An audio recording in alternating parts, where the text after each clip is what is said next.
El día de hoy estamos hablando sobre emociones que enferman el cuerpo. Cómo, de alguna manera, este tipo de afectos no representados encuentran su camino hacia el cuerpo. Es parte de una teoría muy interesante de lo que podríamos hablar desde el psicoanálisis, porque también hay como un conocimiento muy coloquial que dice que si uno se aguanta, por ejemplo, de hacer ciertas cosas, si se aguanta de llorar o si se aguanta un coraje, uno se enferma de ciertas cosas. Y esto es pura coloquialidad, ¿no? Es un chamanismo que no es directamente la explicación que podríamos dar al respecto, porque luego nos vamos a ver que estas explicaciones se escalan al grado de decir que las personas que guardan mucho odio se enferman de cáncer, ¿no? O depende de dónde esté guardado el afecto, entonces ahí es en donde se va a generar un tumor maligno.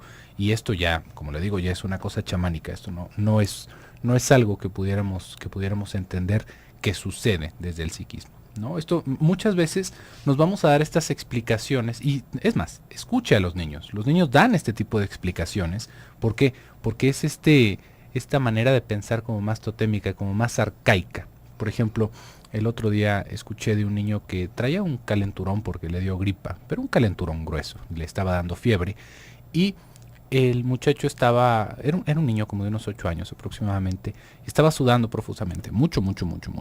Y le dijo a su madre, a la persona que lo estaba cuidando, que estaba bien que estuviera sudando porque de esta manera era que se le estaba saliendo todo lo malo. ¿A cuántos adultos no hemos escuchado decir esto? Que se te salga todo lo malo. Por ejemplo, cuando tenemos una diarrea, tenemos esta idea de que se nos va a salir todo lo malo, ¿no? Cuando tenemos una diarrea, la manera de enfermarnos es un tanto distinta. Depende de cómo hayamos enfermado, es que vamos a tener uno u otro tipo de diarrea. Por ejemplo, si se nos recargó el estómago de algo, por supuesto que vamos a tener que defecarlo para que nos deje de hacer daño, ¿no? Si fue una comida muy grasosa, esto va a tener que salir porque simplemente no se puede digerir y está generando gases, está generando un desorden adentro de nosotros. Pero si nos echamos unos taquitos que estaban un poco marranos, que estaban un poco sucios, no se nos va a salir lo malo por defecar. Si nos ponemos a defecar como locos hasta que se nos salga todo lo malo, le cuento que lo que va a suceder es que nos vamos a deshidratar y vamos a entrar en shock. Esto no pasa. ¿Por qué? Porque es una infección lo que tenemos. Y las infecciones no se curan defecando. Las infecciones se curan con antibióticos o haciendo resistencia con el cuerpo. Entonces, a la par está la temperatura. Este niño tenía temperatura porque tenía gripa. El virus de la gripa genera calentura porque el cuerpo está intentando defenderse de las infecciones subiendo la temperatura, por ejemplo. Que sude uno no ayuda en lo absoluto. Es una reacción como tal. Pero el pensamiento del niño es como si tuviera algo maligno adentro y se le estuviera saliendo por los poros. Bueno, es más, ¿cuántas veces no hemos escuchado algún borracho que dice que mientras nos echamos una torta ahogada muy picosa, se suda el alcohol? El alcohol ya para ese entonces está en la sangre y ya es muy distinto. Si empezamos a sudar alcohol, realmente estábamos teniendo una congestión alcohólica ya para que ni siquiera se pudiera procesar de esta manera. Pero esta es la forma de pensar primitiva de cómo funciona nuestro cuerpo, de cómo si algo malo llega, algo malo sale. Si se fija, es hasta el mismo razonamiento de repente que escuchamos cuando hablan de brujería las personas. Es que me echó mal de ojo, es que yo tengo un mal dentro de mí y eso es lo que me está enfermando.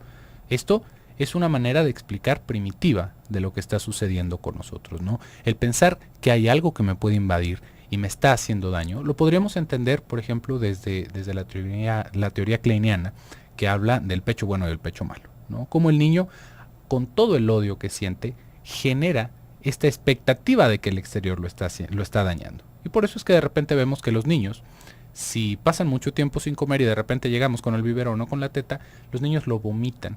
No lo vomitan porque no tuvieran hambre, sino porque hay todo un proceso de cómo se está entendiendo el exterior, de que eso que me estaba haciendo que me doliera mi pancita, que era hambre, seguramente viene de afuera. Y eso que me están dando es lo que me está envenenando. Esto lo podemos ver también ya en un pensamiento, en una estructura más psicótica, en los adultos, por ejemplo, en cómo hay personas que sienten que les están envenenando con la comida, que no se comen la comida si ellos no lo han hecho, ¿no? Si ellos no estuvieron presentes, porque está la idea de que algo malo tiene la comida. Es más, por ahí había hasta una película muy famosa, Gabriela, que una persona tiene toda esta manifestación, ¿lo recuerdas? Como Agua para Chocolate, creo que se llamaba, que la hija tenía una relación muy pegada con la madre y la madre empieza a tener esta idea de que le está envenenando y le avienta la comida cada que se la lleva y la madre pues cae en una anemia terrible. Pero Si se fija, es esta manera en la que nosotros, a partir de nuestro desarrollo, después intentamos explicar el mundo. Con lo que estamos hablando el día de hoy de las emociones que enferman al cuerpo, tiene que ver con algo un poco más complicado de lo que podríamos pensar como si fuera causa y efecto.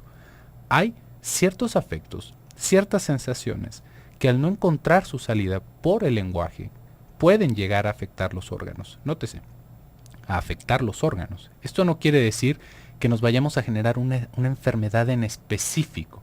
No es tan lineal como decir, porque yo hice un coraje o porque me asusté, me enfermé de diabetes. La diabetes es una enfermedad mucho más complicada como para andarnos preocupando de que por un coraje nos va a dar diabetes. Entonces, ¿qué es lo que sucede realmente? Cuando nosotros empezamos no empezamos, tenemos esta manera de reaccionar alrededor de los estímulos que nos vienen de afuera, el cuerpo tiende a enfermar. ¿Por qué? Porque hay una carga de afecto excesiva en ciertos puntos. Por ejemplo, podríamos hablar de la piel. Hay personas que tienen reacciones fuertes en la piel, salpullidos, por ejemplo, no me viene ahorita el nombre, pero descamaciones, cuando la piel se empieza a resecar y se ve como de reptil. Bueno, eso es algo que también puede llegar a suceder. ¿Por qué? Porque hay un afecto que no encontró una significación y, de alguna manera, ese afecto encuentra su expresión en el cuerpo. Por ejemplo, nosotros no nos damos mucha cuenta, pero nos empezamos a rascar. Nos empezamos a rascar una y otra vez. ¿Por qué? Porque ahí está puesto el afecto. Por ejemplo, también lo podemos ver en manifestaciones en los genitales. ¿Por qué? Porque no dejamos de estarnos agarrando. ¿Por qué? Porque eso genera infecciones. La piel y muchas otras partes de nuestro cuerpo, si estamos consistentemente dándonos detalloncitos, se pierde la sensibilidad y, aparte, podemos llegar a lastimar las membranas de nuestra piel que nos protegen de las infecciones que están en el exterior. Pero ahí es en donde podríamos encontrar que el exceso de atención a una parte del cuerpo, sin que nosotros nos demos cuenta, por supuesto, esto es una cosa totalmente inconsciente, puede llegar a enfermar o puede llegar a generar manifestaciones en nuestro cuerpo que tienen que ver principalmente con los afectos. Sí, entonces no es de una manera mágica, ¿sí? Que se enferma el cuerpo y es errado pensar esto de, entonces, la gripa es por, yo ni siquiera, en verdad, que ni siquiera conozco así de manera lineal este razonamiento, digo, si hay algunos documentos escritos que pretenden hacer una relación lineal entre determinada enfermedad y determinado motivo emocional. No sé si estoy en lo correcto según esa teoría, pero digamos, no significa que la gripa es por un amor rechazado y el dolor de estómago es por un coraje y no. No es así, no es una cosa mágica, tampoco es una cosa lineal ni aplicable para todas las personas. ¿Cómo si es? Para empezar se necesita una persona que tenga una estructura que no se puede valer de otros medios. Cuando entra el cuerpo al quite es porque ya se agotaron los otros medios o porque no se tienen medios, no se tienen herramientas menos destructivas, digamos. Las neurosis pueden resultar bastante, pues sí, patológicas y disfuncionales, sin embargo, son una herramienta mucho más funcional que el hecho de somatizar.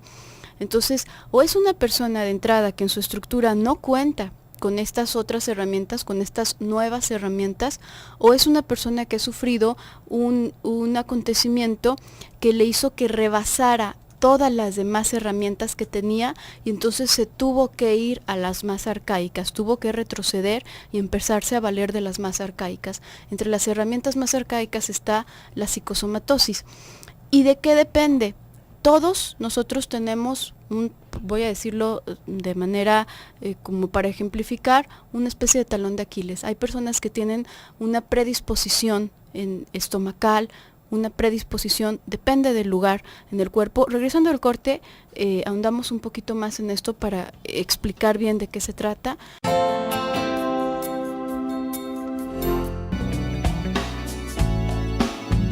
Continuamos con el tema. Esta cuestión de las enfermedades psicosomáticas. Entonces, ¿cómo ocurren? Decíamos, no hay una cuestión mágica en donde si tú te aguantas un coraje, entonces va a derivar en X enfermedad. Y si tú eres muy inhibido o muy inhibida, entonces va a derivar en otra enfermedad tal. No, no es así. Decía antes de salir a corte, cada uno de nosotros tiene distintas predisposiciones, sí, efectivamente, biológicas. Somos una unidad, también me parece muy absurdo este intento de pronto de querer escindir cuerpo y psique y pensar que entonces, pues si es una enfermedad psicosomática, nada más voy a ir con el psicólogo y voy a dejar de tratarme médicamente. Esto es terrible. Hay muchas personas que están lejos del terreno de la psicología, a veces están en una cuestión como chamánica, de este tipo de cosas, y bueno, por ahí dan recetas hasta mágicas, ¿no?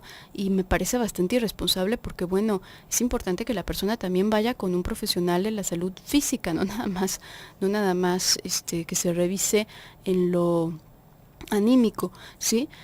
La cuestión aquí es que somos una unidad, tanto nuestro cuerpo como nuestra psique, por supuesto, están conectados, y nuestro cuerpo va a tener distintas debilidades. Por ejemplo, hay algunas personas que tienen propensión a enfermar del corazón, hay otras personas que tienen propensión a enfermar a lo mejor de los niveles de azúcar, de las rodillas, de la cadera, de gastritis, pulmonar, de vías respiratorias, qué sé yo.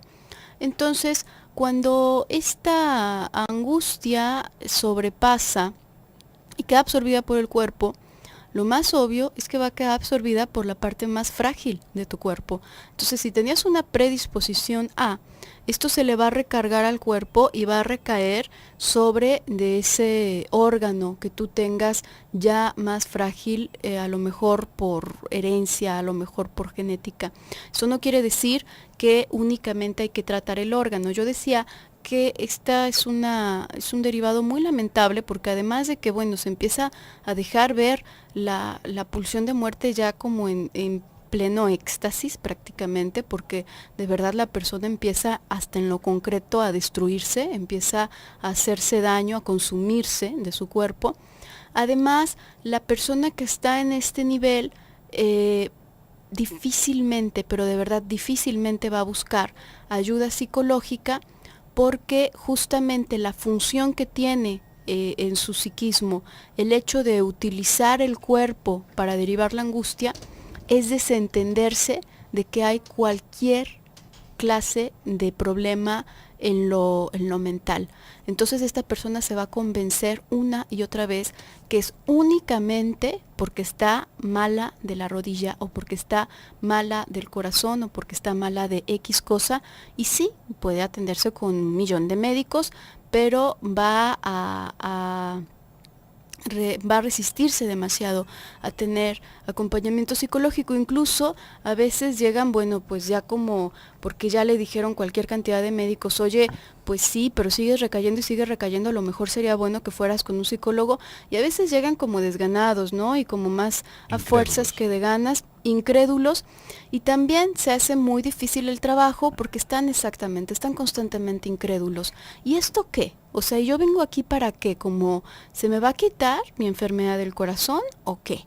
Y llegan con esta actitud ya de entrada como defensiva, donde pues lo único que se deja ver es el caparazón que ponen precisamente para no llegar a tocar esa angustia inicial que desencadenó todo este malestar. Y bueno, puede ser en estos dos casos, puede ser en el caso de una persona que sí cuenta o que sí contaría usualmente con más recursos psíquicos para lidiar con la angustia, pero que una situación fue tan traumática que ya agotó todos los otros recursos, o puede ser una persona que no los tenga, porque esto de la psicosomatosis es un recurso sumamente arcaico, es el que vemos en los bebés, ¿no? Por ejemplo. Uh-huh. Y es efectivamente esto lo que sucede, ¿no? No hay un conocimiento real de lo que esté sucediendo, ¿no? Simplemente uno está enfermo. Imagínese que en lugar de enfermarnos de angustia, nos enfermamos del cuerpo, ¿no? Se coloca el sufrimiento en el cuerpo y ahí es en donde se acaba.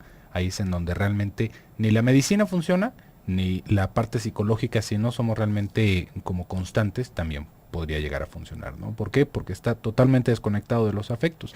Acá también hay otra cosa que no necesariamente tiene que ver con cáncer y con con enfermedades ya más como nombrables, que también puede aparecer en el cuerpo, que tendría que ver con el dolor. El dolor, pensándolo en lo subjetivo que puede llegar a ser para alguien el dolor, ¿no? Puede que para mí un dolor de muela sea pues una molestia mínima y para alguien sea como para arrancarse la mandíbula completa.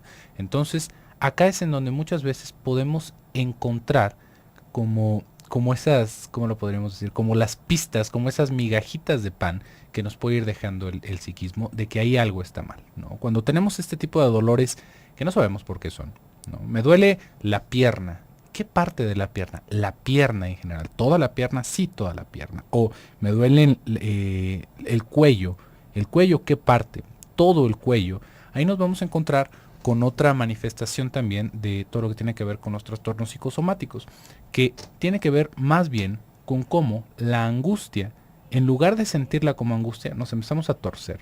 Empezamos a hacer posiciones raras, empezamos a hacer, bueno, es más, no nos vamos tan lejos. Realmente podemos llegar a un estado de despersonalización. ¿Qué quiere decir esto? De empezar a desconocer de repente nuestra imagen, a empezarnos a sentir como que flotamos mientras caminamos, por una mala postura, pero por una mala postura, por supuesto, causada por la angustia. Y cómo esto se acaba representando en el psiquismo es lo que puede llegar a tener como salida, como vía de salida para representarlo y que esto deje de ocasionarnos problemas. ¿Cómo es esto? Nos vamos a encontrar con personas que en algún momento padecieron de alguna parte de su cuerpo. Imaginemos que hubo una operación ay, se me fue el nombre, del apéndice.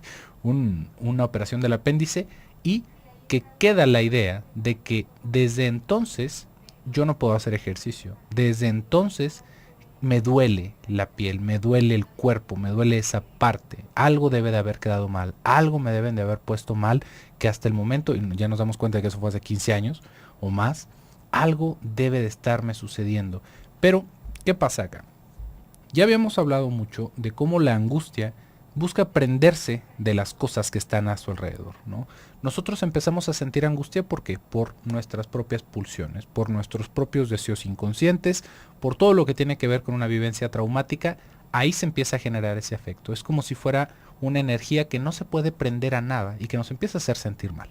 Esto como palpitaciones, esto como alguna sensación de que me va a pasar algo malo y esto nuestra cabeza, por lo general, no en todos los casos, pero es en un ejemplo que podemos tomar ahorita, se va a agarrar de lo primero que encuentre. Va a empezar a intentar ligar esa angustia hacia algo. Si nosotros vamos más por el lado del lenguaje y vamos más por el lado de poder entender lo que nos sucede, como que también aparte de carnita somos mente, entonces eso se puede llegar a entender como es que lo que sucede es que estoy triste porque pasó tal cosa. Es que lo que me pasa es que estoy muy asustado porque siento que me va a pasar tal cosa, pero tal cosa. O estoy muy asustado por mi examen. Si esta vía no está bien establecida, se va a agarrar de lo primero que encuentre. Fue por esa operación que me hicieron cuando tenía 12 años. Es que algo me dejaron mal. Y toda la explicación va a ir alrededor de esto. Toda la explicación que evidentemente nos va a alejar de la razón real que tiene que ver con nuestra angustia, de la razón que tiene que ver con nuestros sentimientos y con nuestras emociones y que lo puede generar como algo perpetuo. ¿Por qué? Porque no estamos dando pie con bola.